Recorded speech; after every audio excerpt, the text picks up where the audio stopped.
Bonjour, nous recevons Alain Mingan. Bonjour. Vous êtes ancien grand reporter de guerre, ancien rédacteur en chef de Gamma, Sigma. Directeur de la rédaction de Sigma.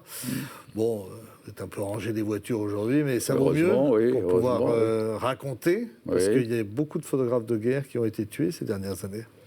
Oui, il y a beaucoup, parce que je pense qu'aujourd'hui, malheureusement, la multiplication des conflits génère un double appétit. C'est-à-dire que vous avez des jeunes photographes qui ont tendance à penser que pour mieux se faire connaître et surtout reconnaître, il faut aller en première ligne, c'est le cas de le dire. Donc on se retrouve avec effectivement peut-être un manque d'expérience, à mettre au crédit d'une passion totale pour la photographie et penser que les lettres de noblesse du grand reportage se traduisent par des images exceptionnelles. Ça amène à des jeunes photographes qui se trouvent, que ce soit en Irak, en Syrie, ailleurs, à Idlib et ailleurs, à prendre des risques fous et entraînant bien sûr des morts. Les derniers, ce sont deux photographes qui ont été tués à Idlib. À Idlib, oui. Dans des circonstances sur lesquelles je ne peux pas m'étendre, parce que je n'ai pas les raisons précises, mais en tout cas, ils ajoutent leur mort à toutes celles qui ont précédé. Dans ce qui est aujourd'hui le reportage de guerre. Le reportage de guerre, je pense à tous mes confrères et qui ont continué sur le terrain, lorsque moi j'ai abandonné pour passer de l'autre côté, c'est-à-dire prendre des rédactions en chef. Mais je suis convaincu d'une chose, c'est que si on ne peut pas aller faire des images, on ne va pas provoquer des indignations. Et les indignations sont nécessaires, absolument indispensable à l'exercice de la démocratie pour provoquer justement des discussions, des débats afin d'arrêter ce qui est dramatique. Alors, la dernière fois que vous êtes venu sur ce plateau, c'était à l'occasion de la projection d'un film qui s'appelait La Vida Loca, La Vie folle. De Christian Poveda. Poveda, qui a été assassiné d'ailleurs à l'occasion de ce reportage au Salvador. Au Salvador, oui, dans des conditions très particulières. Oui. Très on avait parlé de ça, et là, vous tournez depuis plusieurs mois en Bretagne. Vous avez fait de nombreuses projections. Le film de Sarah Ferrer, La liberté nous aime. Encore. Racontez-nous... quelle est l'ambition de ce film ? Le film, d'ailleurs, qui porte un nom tout à fait opportun, puisque aujourd'hui, on s'aperçoit que les espaces de liberté se rétrécissent.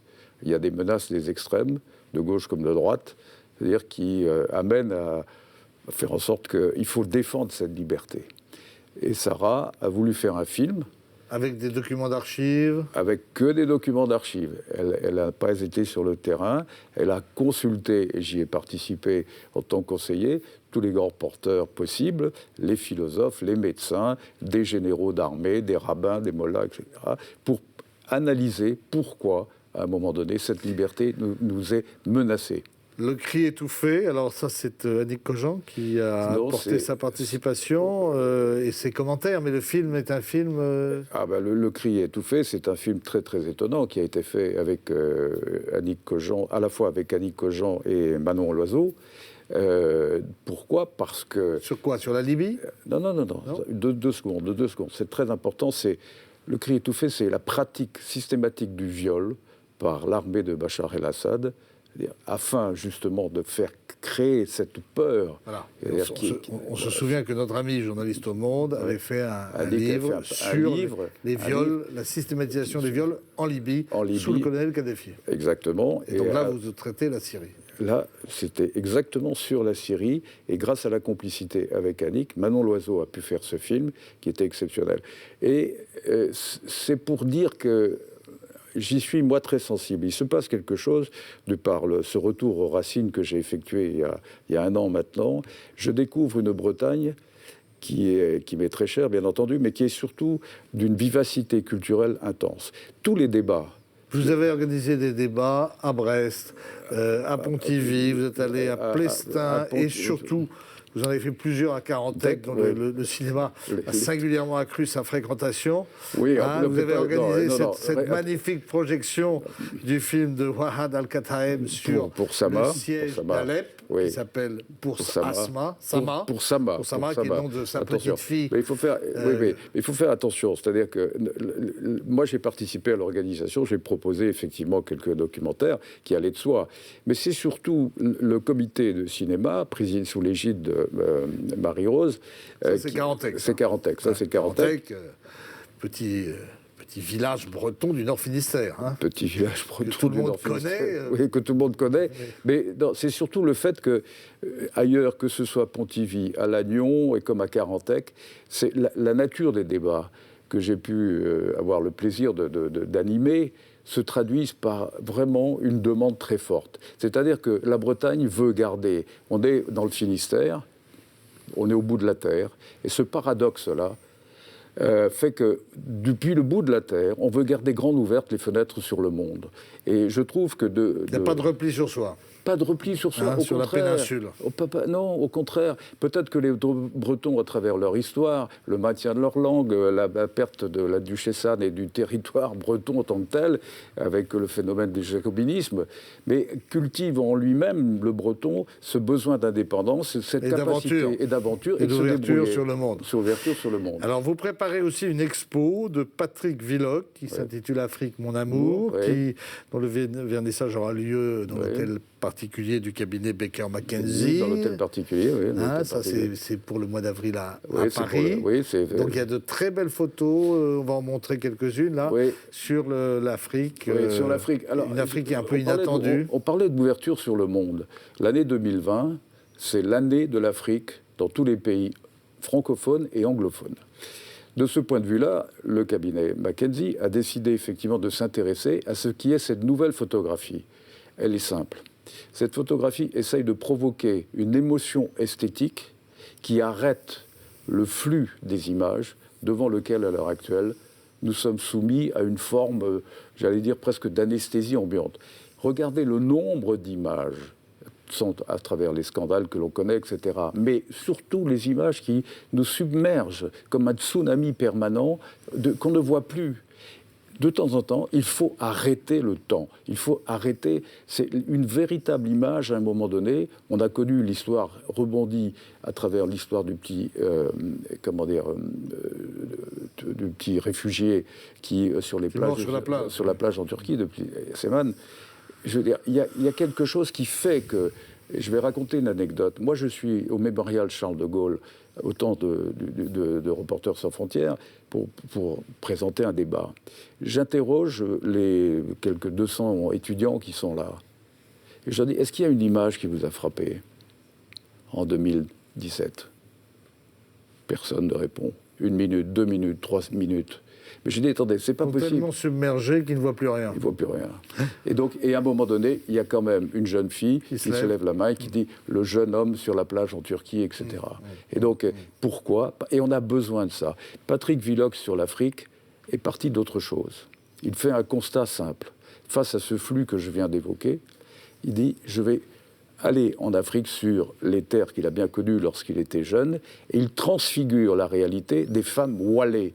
Attention, W-A-L-E-S, qui sont des femmes recluses après avoir donné naissance à un enfant et qui, pendant 2 ans, 1 an, 2 ans, vont préparer leur sortie, retour au village et fantasment tout ce qu'elles désirent. Et il en a fait des scènes absolument merveilleuses, étonnantes, qui traduisent aussi, en Afrique, cette capacité d'imagination que les Africains méritent, en tout cas, comme respect. Ça, ce sera à partir du mois d'avril à Paris. Oui. Avant ça, à Metz, au musée Arsenal, une expo sur les French Doctors. Avec José Nicolas. Une aventure humanitaire. Une aventure humanitaire, oui. Ah, on va d'ailleurs montrer la photographie du pressbook avec Bernard Kouchner. Avec Bernard Kouchner, dans sa jeune époque. Oui. C'est une rétrospective donc, de photos de José Nicolas. Oui, ce qui se passe alors au Liban, ensuite en Afghanistan, ensuite au Kurdistan et ensuite avec les Boat People. Et j'ai tenu, moi, à faire, travers toutes ces images, une rétrospective qui met en perspective aussi quelque chose de très important. À l'époque, souvenez-vous, les débats qu'il y a eu sur le devoir et le droit d'ingérence. Où en est-on aujourd'hui ? Où en est-on ? On voit qu'il y a la catastrophe humanitaire qui est en train de se passer là, à Idlib. Il y a plus de 900 000 personnes qui se trouvent à l'heure actuelle dans des convois, parfois qui se mènent dans l'impasse des camps de réfugiés ou vers la mort. Et qu'est-ce qu'on fait ? Qu'est-ce que nous faisons ? Nous devenons aujourd'hui spectateurs de situations absolument intolérables devant lesquelles, encore une fois, au-delà de tout parti pris politique qui tentent parfois à exploiter la situation, dire on va le payer cher en Europe. Pardon, c'est important de le dire. Ces images-là, on a besoin de les regarder en face. Et on a besoin pour ça des photographes. Encore une fois... Alors justement, sur la pratique du métier des photographes, vous organisez avec l'association Hors-Champ, dans un cinéma de la rue des Gobelins à Paris, des rencontres exceptionnelles et avec un certain nombre de professionnels qui parleront de l'évolution de leur métier. On parle souvent de prolétarisation du métier de photographe. Oui, parce qu'elle va de pair. C'est pas le seul problème. Non, c'est pas le seul problème, parce que Hors-Champ, c'est une association qui a été créée à l'origine de 2 jeunes étudiants, par ailleurs très brillants, et qui ont décidé de confronter un public à des workshops avec des metteurs en scène de cinéma comme des photographes de renom pour pouvoir expliquer comment fonctionne leur métier dans le cinéma comme dans la photographie d'aujourd'hui. Et ça donne un échange très particulier puisqu'on sent bien, nous, anciens, aujourd'hui, si vous voulez, retraités mais très actifs, qu'il est nécessaire de donner des conseils. Il y a une précarisation totale du métier. Dans le métier de la presse aujourd'hui, c'est quelque chose qui est dramatique. Précarisation et, comme vous le disiez au début de l'entretien, prise de risque parfois trop importante. Oui, parce que pour éviter cette précarisation, il faut essayer de se faire connaître et reconnaître le plus vite possible pour bénéficier de ce qui reste encore de possibilités financières dans le métier. Donc qu'est-ce qu'on fait ? Eh ben, on va au milieu du risque. Qui est le plus grand photographe de guerre aujourd'hui ? Alors il y a eu Franck Cappa, évidemment, célèbre. Il y en a un qui est très connu aussi, c'est Patrick Chauvin. Oui, Patrick, j'étais avec lui au Liban, puis on se connaît depuis très longtemps. Mais Patrick fait une rétrospective au mémorial de Caen qui est assez exceptionnelle sur les 50 pays dans lesquels il a eu à couvrir effectivement les horreurs de la guerre. Et Patrick est un personnage...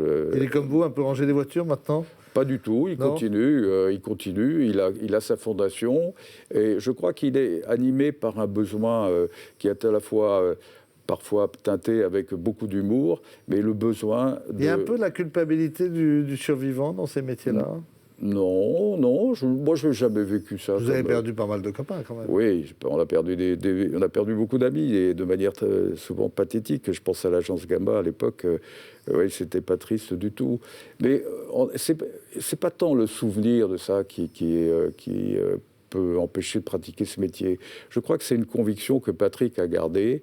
C'est-à-dire de la force du témoignage. On ne peut pas vivre dans un monde... Et la passion du métier. La passion, mais la force du témoignage.